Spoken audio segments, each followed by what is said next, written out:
I'm Liz Faublas, and this is Currents. Tonight, we are waiting for the verdict of the U.S. bishops. They're studying President Obama's new HHS mandate. Late Friday, the White House issued 80 pages of changes to the mandate, claiming to expand exemptions from the government rule. The Catholic Church and most other religious leaders object to the original as an attack on religious liberty.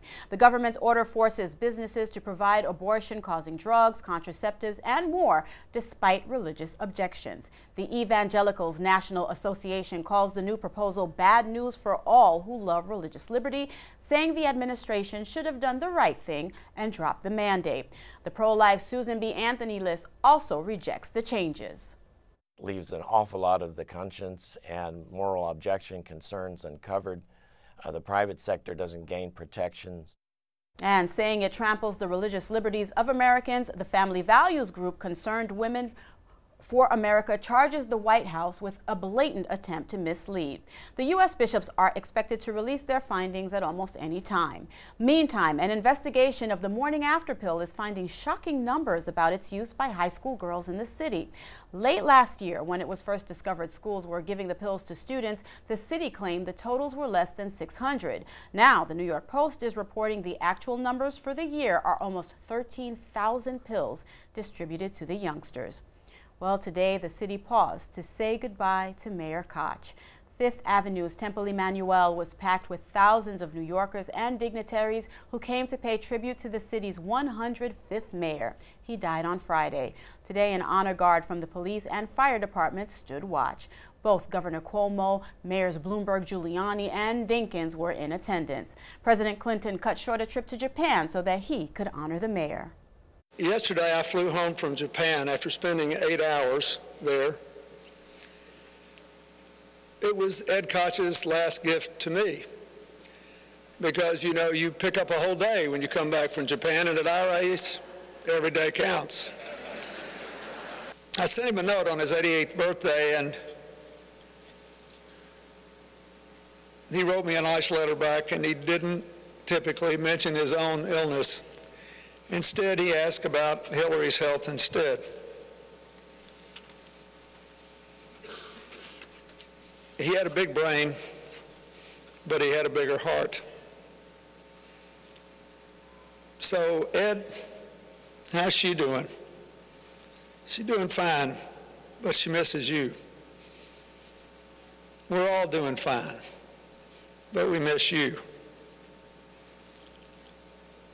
And we miss you so much because we all know we're doing a lot better because you lived and served.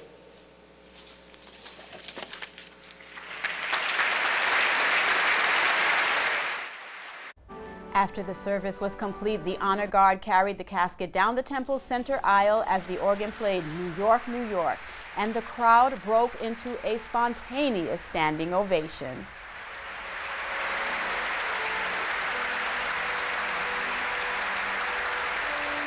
Well, the mayor is being buried at the Trinity Church Cemetery, an Episcopalian burial ground located in Washington Heights.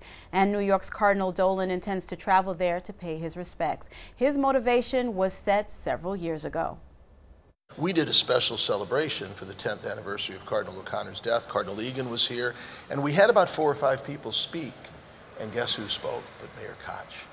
And then afterwards he said to me, you know, he was a little wobbly towards the end, and he said, do you think you could help me down and have them open the crypt below the main altar where Cardinal O'Connor is buried? And it was a high honor that I'll never forget to be able to accompany him and kind of give him my arm to help him up and down those steps to go say a prayer at Cardinal O'Connor's tomb. There was a tradition, and he just grinned when I asked him, whenever you go down to Cardinal O'Connor's, and I guess it won't happen anymore, whenever I would visit the crypts where my predecessors are buried, or one day I'll be, and when I go down there, there was always a little pebble at the ledge above Cardinal O'Connor's. And I asked, and they said, we're pretty sure Mayor Koch puts that there, because apparently that's a tradition of his background and heritage as a sign of respect and solidarity with those who have passed on. So I'm going to, I promised myself this morning when I heard the word that once he's buried, I'm going to visit his grave, and I'm going to put a little stone on that grave like he did for Cardinal O'Connor's. Well, as we mark the end of Ed Koch's life, we have news of rebirth of a heroic teenager thanking God for her second life. Malala Yousafzai, as you probably know by now, is the Pakistani teenager who the Taliban tried to kill because she believes girls should be educated. Well, over the weekend, she was back in a British hospital for 2 major surgeries. Doctors say all went well, and Malala, from her hospital bed, says she's feeling all right. A few days earlier, Malala released her first video statement following the attempt on her life. Today you can see that I'm alive. I can speak. I can see you, I can see everyone, and today I can speak, and I'm getting better day by day. It's just because of the prayers of people, because all the people, men, women, children, all of them have prayed for me, and because of these prayers, God has given me this new life, and this is the second life, this is the new life. And I want to serve the people. And I want every girl, every child to be educated. And for that reason, we have organized Malala Fund. She never ceases to amaze me. The Malala Fund was established to provide leadership training for girls and young women. Well, up next, babies in burqas, protesters at the palace, and women as priests. We'll have the details next on Currents.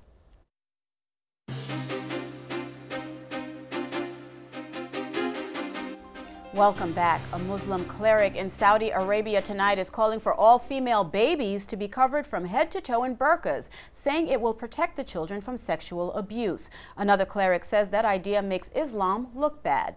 Meantime, a top Catholic cardinal is saying the Arab Spring has become the Islamist winter. Cardinal Kurt Koch points out that violence and persecution are now widespread in many countries of the Middle East, and the troubles stem from the re-Islamization of the region, leaving Christians there very worried. Well, the church in Egypt tonight is condemning Egyptian President Mohamed Morsi, blaming him for the recent deaths of more than 50 people as violence has gripped much of the nation. The Bishops' Conference of Egypt says Morsi is cynical and incompetent, and his push for a radical Islamist government threatens to tear Egypt apart. Egyptians on the streets, however, meantime, are so fed up with Morsi, they're attempting to storm the presidential palace in Cairo. When riot police respond, the violence grows, and in one case, a camera captures the brutality. Riot police beat a semi-naked man on the ground. Images captured live on Egyptian television of a protest turned violent in Cairo. While flames lick at the gates of El Ittihadiyya Palace, official seat of the Egyptian presidency. A young man shoots fireworks over the walls of the palace, covered in anti-Muslim Brotherhood graffiti. Fireworks not of celebration, but of contempt for their president, the Brotherhood's Mohamed Morsi. This person is bad. And liar. He is a very big liar. He's a liar. He's a big liar. He's a very big The people want to topple the regime, they chant, a familiar refrain in a country where the head of state no longer rests easy. The demonstration started not quietly but peacefully, thousands of young and old men and women making their way toward the palace. At least here, Egypt's spirit of revolution shows no sign of flagging.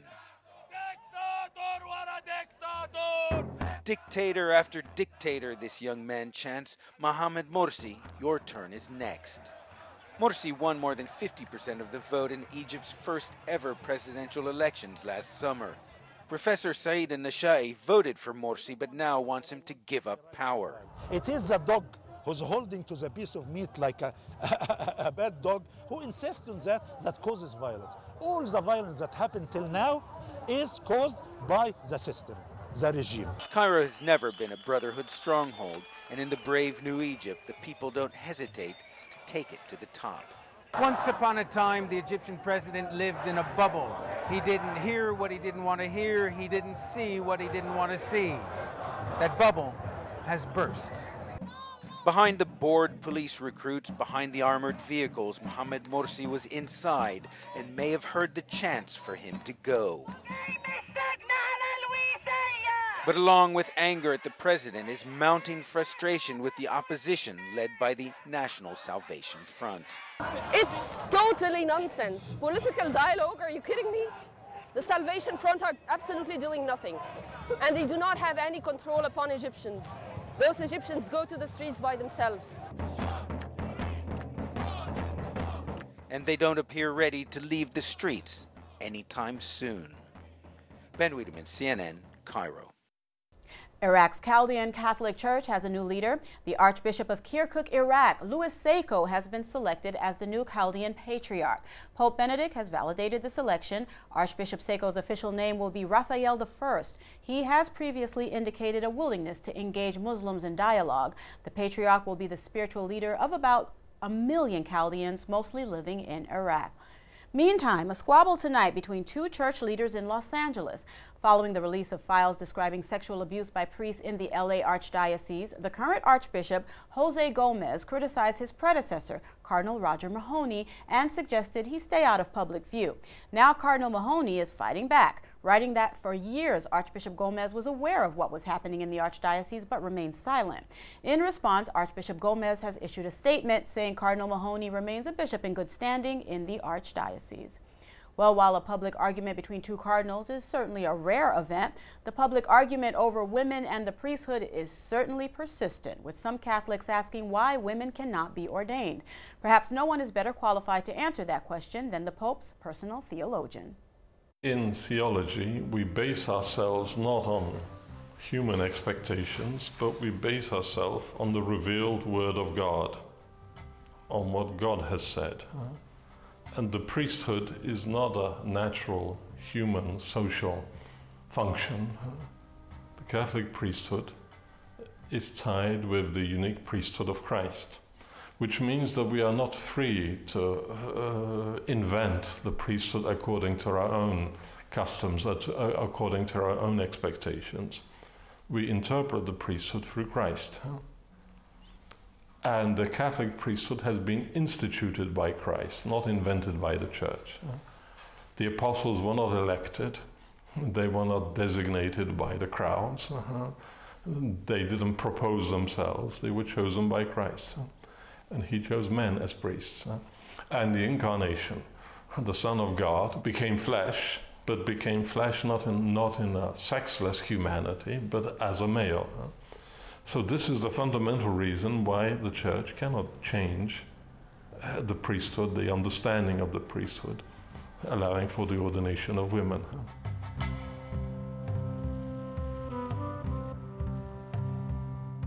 Christ was courageous in respect to the local social customs. He was not afraid to be countercultural. He was saying things that the Pharisees didn't like. He was saying things contrary to human expectations. He didn't follow the expectations of the powerful, of Pilate, of Herod. He had his own word, his own mission. And so the argument that Jesus, had to fit into the local culture, and so now we have a different culture, and so we distort Christianity to make it look like what we are expecting and living out today. This is a distortion. And I think the Church, by being rooted in the truth that we have received and not invented, the Church is liberated from the slavery of fashion.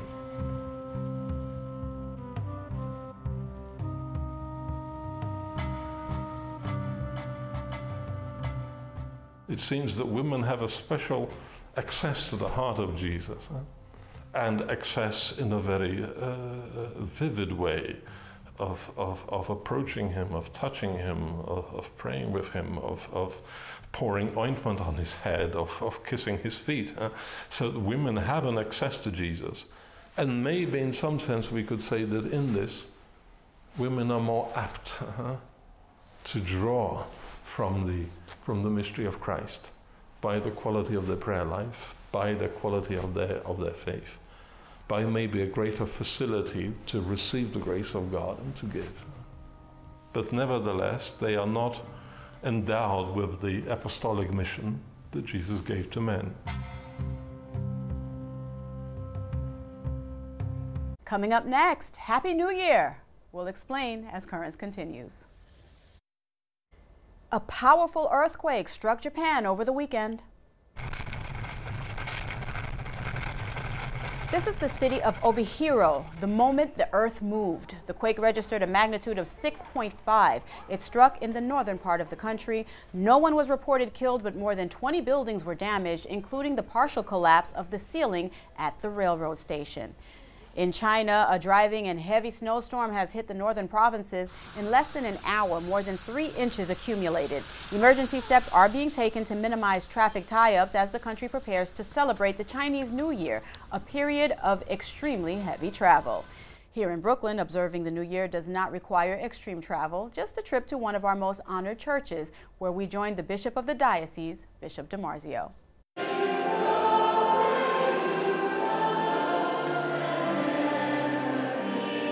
Today we are in the Basilica of Regina Pacis, a place where there is a Chinese apostolate, and we've gathered everybody in the parish together. The church was full. It's almost 1,200 people. I think we're here today who celebrated together the Chinese New Year with the Chinese community. Chinese Catholics are very interesting because they contribute something very, very special. That is, most of them are new Catholics. Most of them have become Catholics by desire as adults. Sometimes when they came from the motherland, they weren't allowed to practice the Catholic faith. The Chinese community in our diocese is contributing a new opportunity for evangelization. Last Easter, we baptized 122 Chinese adults, and there are 480,000 Chinese born in our diocese. It's double the number it was in the last census of 2000. This neighborhood of Bensonhurst and Bay Ridge used to be solid Italian-American and Irish even. And over the years it has changed, and the first big change was the presence of, or the arrival of, Hispanic immigrants. And the Chinese now are moving in great numbers into this area. The Chinese community here, they are very receptive of the Catholic faith. As you can see that they all come and join us today. They bring their culture and a very special attitude to the neighborhood, to the community. I think it's very important that we all come together like this. As a church, we are just like a big family, so we celebrate together. And also, we always remember our ancestors. So today, we also have the celebration of our ancestors. At the end of today's Mass, the Bishop and myself and Father Doe led the ancestor veneration ceremony that Chinese people do to welcome a new year. I see them as very devout, very intent on practicing their faith, very intent also on bringing new members into the church, so it's a wonderful presence among us. On Chinese New Year's, it is a custom to give children a red envelope that usually has the symbol of the year on it. And inside each envelope is a dollar bill. And the dollar bill is there to show that that dollar needs to grow, and it's a sign of offering you prosperity in the new year. And it's always given to children. This is the gift from the Chinese to you. And today, they gave one to the bishop. And the bishop distributed to every child a red envelope of their own. What's unique about what we did today was it's the first time we as a parish were able to welcome and celebrate in such a grand way the presence of the Chinese as our own parishioners. My hope is that as I make my trip to China after Easter, that we will find a new understanding of how we can evangelize the Chinese in our midst.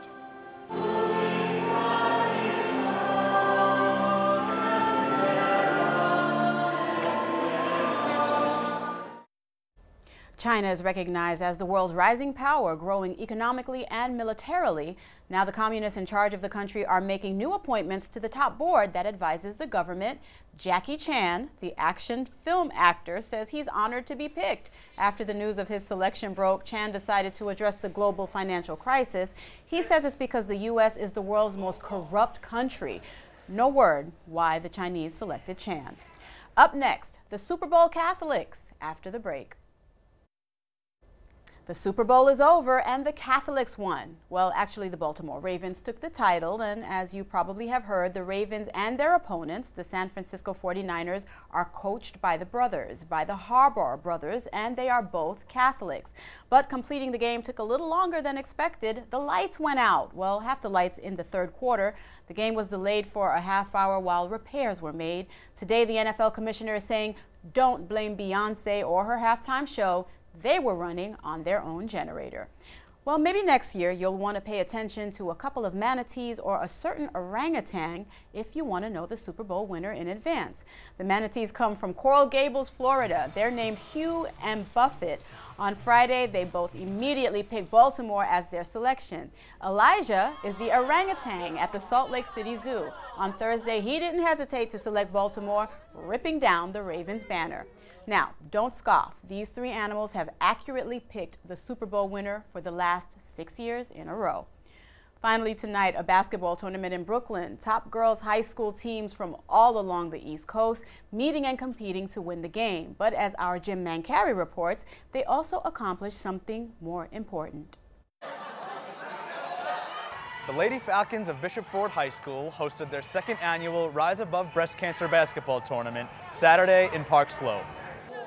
5 diocesan varsity high school teams were joined by 13 others from the East Coast in a competitive day of basketball. But the real purpose of the event was to raise money for breast cancer research. $2 from every ticket sold was donated to the American Cancer Society. Spectators could also dedicate donations to loved ones throughout the day. With the Coaches vs. Cancer program, this is a program where you get the students involved to support the American Cancer Society and collect donations. And those proceeds will go back to the Brooklyn office and support our programs. How we're saving lives by those programs, it's pretty much by staying well, getting well, finding a cure, and fighting back. I'm doing this every year. There's a lot of great teams that help out and support the event. And I mean, as each year goes on, I hope to just make it bigger and bigger, where we could just put together a big effort in raising as much money as possible to go towards cancer research. The American Cancer Society reports that 1 in 8 women will develop breast cancer in their lifetime. Though the numbers have decreased since the year 2000, breast cancer is still the second leading cause of death in women, adding to the urgency of the day's event. I think it teaches the girls a lot of positives.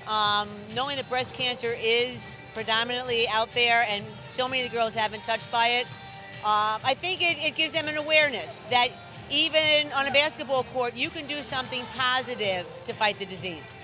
Every time you step on the court, you have to give it all. Other people don't have that chance because they're like fighting this disease. So I'm actually touched that I was asked to play in this game. Well, we're all girls, and obviously breast cancer is a big thing.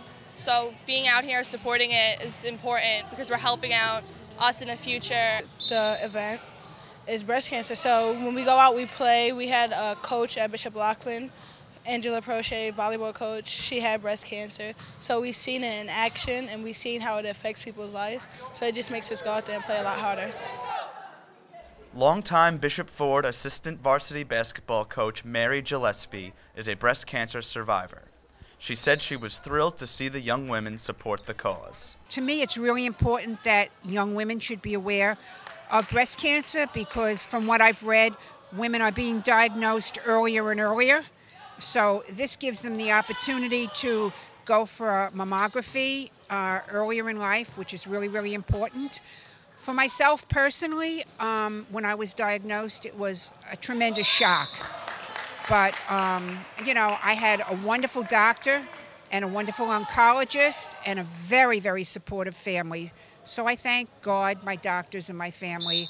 And the staff up here at Ford is amazing. Coach Mary survived breast cancer, and it's inspirational because she is still coaching and involved in the sport even throughout all her struggles. With support from the Lady Falcons, the American Cancer Society will continue to explore life-saving treatment options for those battling breast cancer. Every little bit certainly helps in someday arriving at a cure. Reporting for Current, I'm Jim Mancari. And the other two local teams in the tournament, my alma mater, Nazareth Regional High School, and Christ the King Regional High School. Thank you for joining us tonight. We leave you with more from the tournament. For all of us here at Currents, I'm Liz Faublas. Have a good night.